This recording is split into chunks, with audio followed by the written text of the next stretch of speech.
Lukewarm faith, I think, sometimes comes from self-sufficiency.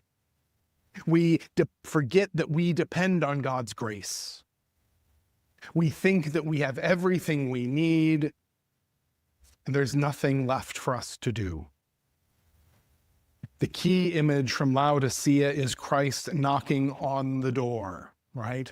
Christ will come knocking on the door, and at several points we hear this image in the letters that Christ is going to show up and we're not going to know the time. It is easy for me to read this as a threat that I don't know when Christ is going to show up, right? But what if we read it as an invitation? What if we read it as the fact that in each of these letters, there's this weird image, right? The one who walks among the lampstands, right? This is weird. This is not language like we would use it, but remember, cast your minds way back to the beginning of the series.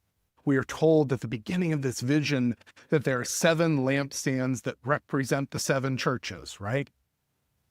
That Christ is walking among them.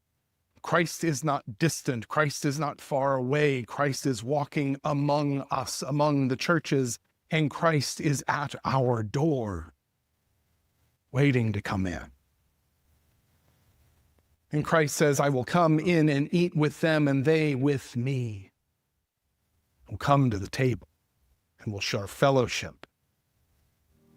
I want us to remember that the comment that Christ is at our door is not a threat, but a reminder that we are called to fellowship with one another and to fellowship with Christ.